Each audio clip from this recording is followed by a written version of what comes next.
Hello' students, তোমালোকে মোক প্ৰায় কমেণ্ট কৰি আছিলা যে তোমালোকক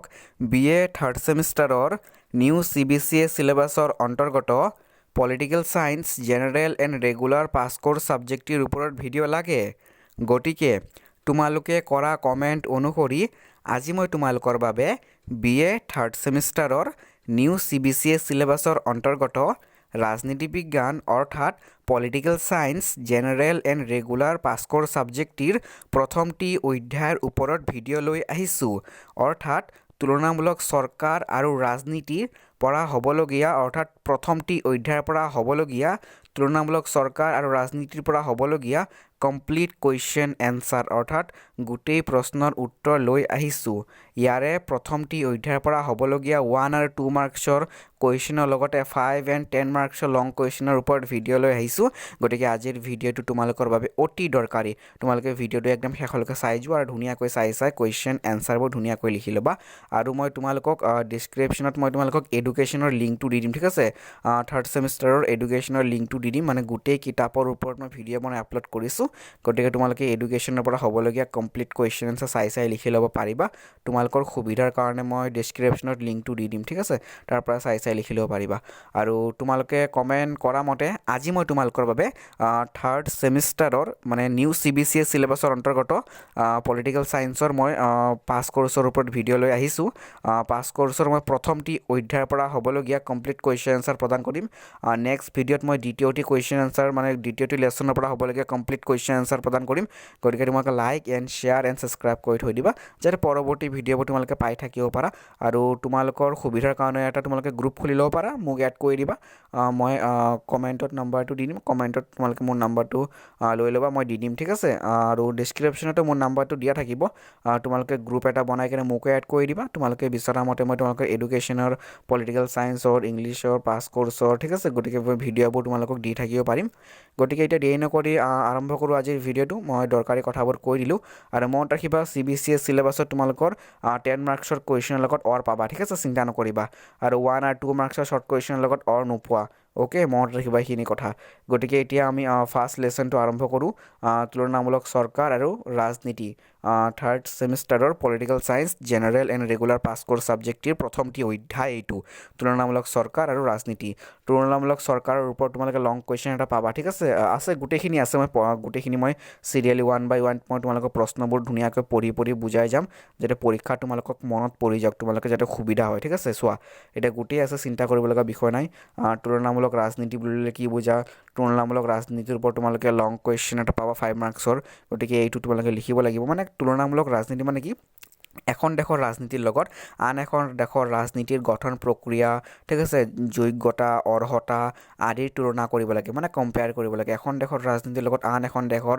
ৰাজনীতিৰ মানে গঠন পদ্ধতি, ঠিক আছে, চৰকাৰ পদ্ধতি, আচৰণ কৰ্ম পদ্ধতি গোটেইখিনি কি কৰিব লাগে?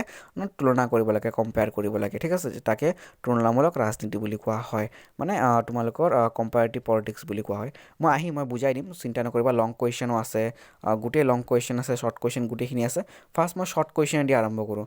কিন্তু তোমালোকৰ এইটো লং কুৱেশ্যন 10 মাৰ্কছ হ'ব দেই, ভেৰি ইম্পৰ্টেণ্ট। তুলনামূলক ৰাজনীতিৰ ওপৰত যি প্ৰশ্ন নাহক কিয় তোমালোকৰ এইটো প্ৰশ্নক গোটেই প্ৰশ্নক চুই যাব, ভেৰি ইম্পৰ্টেণ্ট। গোটেইখিনি আছে, দেখুৱাই দি আছোঁ। আৰু প্ৰশ্ন আছে, ঠিক আছে, আৰু আছে প্ৰশ্নৰ উত্তৰ। তাৰ আগতে মই এতিয়া ভিডিঅ'টো একদম আৰম্ভণিৰ পৰা মানে ষ্টাৰ্ট কৰোঁ, ফাৰ্ষ্ট পেজটোৰ পৰা ষ্টাৰ্ট কৰোঁ, 1 মাৰ্কছৰ কুৱেশ্যনবোৰ য'ত আছে, ঠিক আছে। গতিকে তোমালোকে like and share and subscribe কৰি থৈ দিবা, যাতে পৰৱৰ্তী ভিডিঅ'বোৰ তোমালোকে ধুনীয়াকৈ পাই থাকিব পাৰা। আৰু ডিছক্ৰিপশ্যনত মই এডুকেশ্যনৰ লিংকটো দি দিম, আৰু তোমালোকে সকলোকে শ্বেয়াৰ কৰি দিবা দেই। তোমালোকে কমেণ্ট কৰা মতে মই ভিডিঅ'বোৰ লৈ আহি আছোঁ, তোমালোকে চিন্তা নকৰিবা। তোমালোকে যিমান কমেণ্ট কৰিবা মই ভিডিঅ'বোৰ লৈ আহিম, পাৰ্টকৈ লৈ আহিম, ছিংগলকৈ লৈ আহিম, যাতে তোমালোকে মানে ধুনীয়াকৈ চাই লিখি ল'ব পাৰা, তোমালোকৰ সুবিধা হওক। সেইকাৰণে মই তোমালোকৰ বাবে মানে প্ৰতিটো ভিডিঅ'তে মানে এটা লেচন কমপ্লিট কৰাই দি আছোঁ, ঠিক আছে, যাতে তোমালোকৰ মানে সুবিধা হওক। গতিকে তোমালোকে সকলোকে শ্বেয়াৰ কৰি দিবা দেই, ঠিক আছে। গতিকে এতিয়া আমি আৰম্ভ কৰোঁ আজিৰ প্ৰথমটি প্ৰশ্ন, মানে প্ৰথমটি 1 নম্বৰ প্ৰশ্নৰ পৰা আৰম্ভ কৰিম। চোৱা, প্ৰথমটি প্ৰশ্ন কি? কোনটো মহাসমাৰোহৰ পিছৰ কালছোৱাত তুলনামূলক ৰাজনীতি অধ্যয়নৰ ওপৰত বিশেষ গুৰুত্ব দিয়া হৈছিলে? মনত ৰাখিবা, দ্বিতীয় মহাযুদ্ধৰ পিছত বা দ্বিতীয় মহাসমাৰোহৰ পিছত, মনত ৰাখিবা দেই। অৰ্থাৎ 1945 চনৰ পিছৰ কালছোৱাত তুলনামূলক ৰাজনীতি অধ্যয়নৰ ওপৰত বিশেষ গুৰুত্ব দিয়া হৈছিলে। দ্বিতীয় বিশ্বযুদ্ধ বা দ্বিতীয় মহাসমাৰোহৰ পিছত দেই, অৰ্থাৎ 1939 চনৰ পৰা 1945 চনলৈকে দ্বিতীয় বিশ্বযুদ্ধ বা দ্বিতীয় মহাসমাৰ চলিছিলে তাৰ পিছৰ পৰা অৰ্থাৎ দ্বিতীয় বিশ্বযুদ্ধ শেষ হোৱাৰ পিছৰ কালছোৱাত তুলনামূলক ৰাজনীতি অধ্যয়নৰ ওপৰত বিশেষ গুৰুত্ব দিয়া হৈছিলে তোমালোকে ক্লাছ 12ত পাইছিলাও যে কোল্ড ৱাৰত পাইছিলা যে সেকেন্ড ৱৰ্ল্ড ৱাৰ কেতিয়া মানে সমাপ্ত হৈছিলে তোমালোকৰ গোটেইখিনি পাইছিলা তোমালোকে হয় ন 1945 চনৰ পিছৰ পৰা 1945 চনৰ পিছত মানে দ্বিতীয় বিশ্বযুদ্ধ দ্বিতীয় মানে মহাসমাৰ শেষ হৈছে তাৰ পিছতে তোমালোকৰ শীতল যুদ্ধৰ যুগ আৰম্ভ হৈছিলে ঠিক শীতল যুদ্ধৰ লগতে তুলনামূলক ৰাজনীতি অধ্যয়নৰ ওপৰত গুৰুত্ব দিয়া হৈছিলে ওকে তাৰ পিছত তোমালোকৰ দ্বিতীয়টি প্ৰশ্ন মানে কোনে আৰু কেইখন নগৰ ৰাষ্ট্ৰৰ সংবিধানৰ মানে তুলনামূলক অধ্যয়ন কৰি বিপ্লৱৰ কাৰণ আৰু সেইবোৰৰ প্ৰতিৰোধৰ উপায় সম্পৰ্কে পৰামৰ্শ আগবঢ়াইছিলে মনত ৰাখিবা এইটো একদম সিম্পল এনসাৰ গ্ৰীক ৰাজনৈতিক চিন্তাবিদ এৰিষ্টটলে আগবঢ়াইছিলে পৰামৰ্শটো আৰু 158খন নগৰৰ সংখ্যা আছিল ঠিক আছে ভেৰি ভেৰি ইম্পৰ্টেণ্ট এই প্ৰশ্নটো তোমালোকে এটা কাম কৰিবা ধুনীয়াকৈ তোমালোকে লিখি যাবা সিৰিয়ালি শৰ্ট কুৱেশ্যন এইখিনি আছে গতিকে চিন্তা কৰিব লগা বিষয় নাই 3 নম্বৰটো হৈছে তুলনামূলক চৰকাৰ ব্যৱস্থাৰ জনক মানে কাক অভিহিত কৰা হয় মনত ৰাখিবা চিন্তাবিদ এৰিষ্টটলক কোৱা হয় দেই তাৰপিছত 4 নম্বৰ তুলনামূলক চৰকাৰৰ অংগ কেইটাৰ নাম তোমালোকে এইটো আগতো পাই আহিছা হাই ছেকেণ্ডাৰীত যে কাৰ্যপালিকা বিধায়ী আৰু ন্যায়পালিকাৰ গঠন তুলনামূলক চৰকাৰৰ অংগ দেই নেক্সট 5 নম্বৰ তুলনামূলক চৰকাৰ কাক বোলে মই ইতিমধ্যে তোমালোকৰ ভিডিঅ'টো আৰম্ভণিতে কৈছিলোঁ তুলনামূলক চৰকাৰ মানে এখন দেশৰ লগত আন এখন দেশৰ তুলনা কৰা ঠিক আছে মানে বেচিকেলি এনসাৰটো হ'ব তোমালোকৰ এই ধৰণে যে কাৰ্যাৱলী ৰীতিনিষ্ঠভাৱে এখন দেশৰ লগত আন এখন দেশৰ তুলনা কৰাকে তুলনামূলক চৰকাৰ বুলি কোৱা হয় ঠিক আছে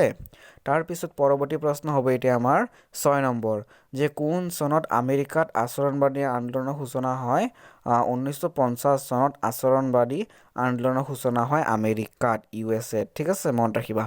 এতিয়া পৰৱৰ্তী আমি পেজলৈ গৈ আছো পৰৱৰ্তী পেজলৈ আহিছো লং কুৱেশ্যন যে তুলনামূলক ৰাজনীতি বুলিলে কি বুজা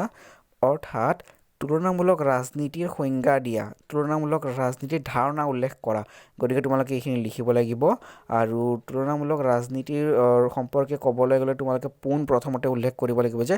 এখন দেশৰ ৰাজনীতিৰ লগত আন এখন দেশৰ ৰাজনীতিৰ তুলনা কৰা ঠিক আছে মানে এখন দেশৰ ৰাজনীতিৰ লগত জড়িত মানে দুখ গুণ যোগ্যতা অৰ্হতা আদিৰ লগত আন এখন দেশৰ ৰাজনীতিৰ দুখ গুণ যোগ্যতা অৰ্হতাৰ কি কৰা তুলনা কৰা আৰু তোমালোকৰ আইন পদ্ধতি আচৰণ পদ্ধতি কৰ্ম পদ্ধতি অভিজ্ঞতা গঠন প্ৰণালী মানে তুলনা কৰা মানে এখন দেশৰ গঠন প্ৰণালীৰ লগত অৰ্হতাৰ লগত আন এখন দেশৰ গঠন প্ৰণালী অৰ্হতাৰ মানে তুলনা কৰা সেইটোৱে হৈছে তুলনামূলক ৰাজনীতি তোমালোকৰ এইটো লং কুৱেশ্যন হিচাপে আহিব ঠিক আছে গতিকে ভেৰি ভেৰি ইম্পৰ্টেণ্ট তোমালোকে চাই থবা নেক্সট কুৱেশ্যন হ'ল 4 নম্বৰটো চোৱা যে পৰম্পৰাগত ঠিক আছে পৰম্পৰাগত পদ্ধতি বা প্ৰাচীন পদ্ধতিৰ সীমাবদ্ধতাৰ বিষয়ে চমুকৈ লিখা তোমালোকৰ ইয়াৰ পৰা 1 মাৰ্কছৰ এটা ভিতৰুৱা শৰ্ট কুৱেশ্যন আহিব কৈ দিওঁ যে মানে পৰম্পৰাগত পদ্ধতি কি পদ্ধতি বুলি জনা যায় প্ৰাচীন পদ্ধতি বুলিও জনা যায় দেই মনত ৰাখিবা আন এটা নাম পৰম্পৰাগত পদ্ধতিৰ আন এটা নাম হৈছে প্ৰাচীন পদ্ধতি আৰু মানে পৰম্পৰাগত পদ্ধতি বা প্ৰাচীন পদ্ধতিৰ সীমাবদ্ধতাৰ বিষয়ে লিখিব দিছে মানে লিমিটেশনস কত মানে সীমিত মনত ৰাখিবা যে পৰম্পৰাগত পদ্ধতিৰ বৈশিষ্ট্যসমূহে ইয়াৰ সীমাবদ্ধতাক ইংগিত দিয়ে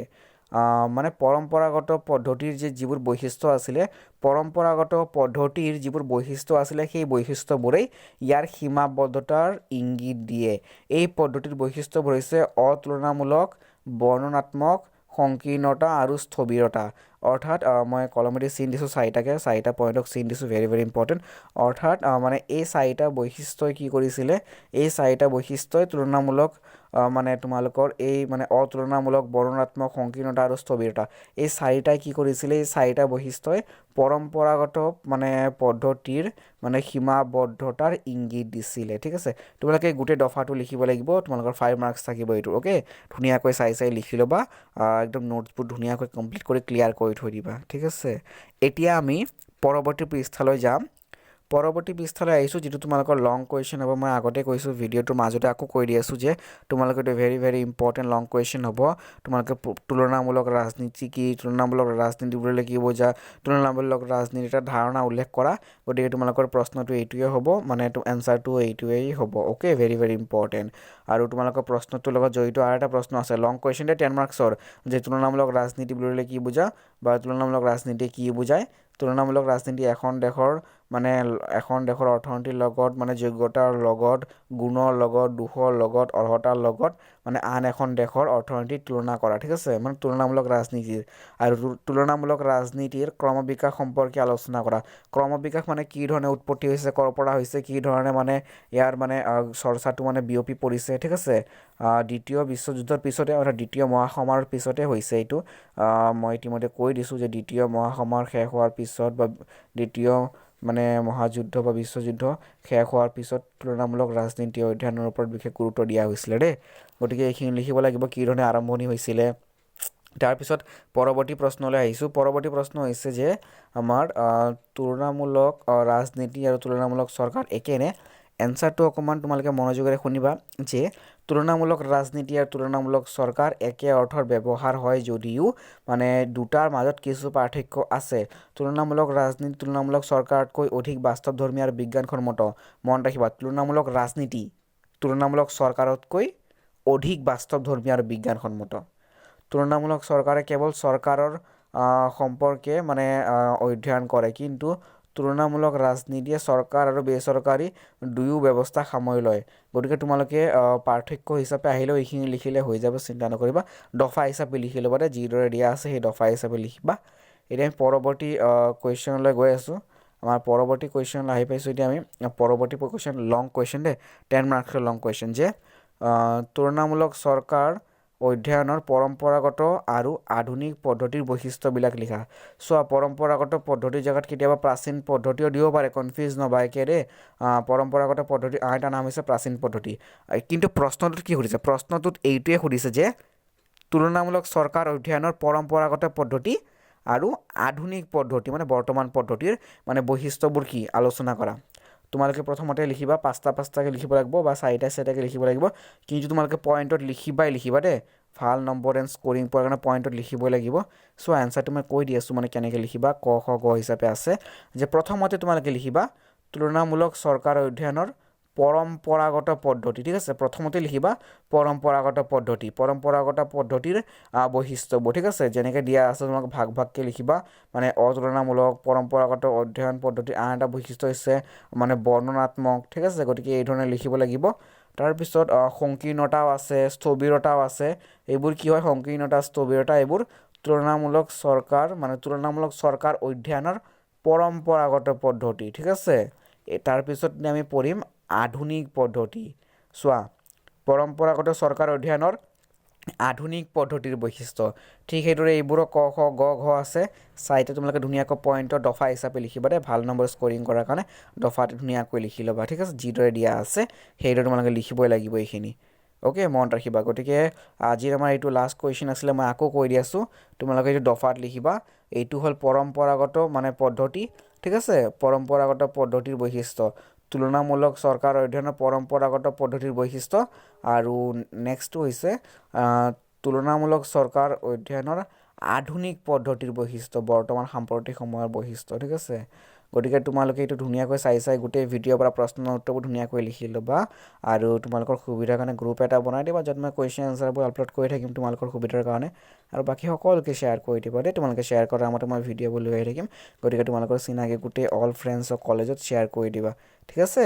আৰু ভিডিঅ'টো চোৱাৰ কাৰণে যথেষ্ট ধন্যবাদ ভিডিঅ'টো like and share and subscribe কৰি থৈ দিবা যাতে পৰৱৰ্তী ভিডিঅ'বোৰ তোমালোকে পাই থাকিব পাৰা গতিকে ভিডিঅ'টো আমি আজি ইয়াতে সামৰিছোঁ তোমালোকে ভিডিঅ'টো সকলোকে শ্বেয়াৰ কৰি দিবা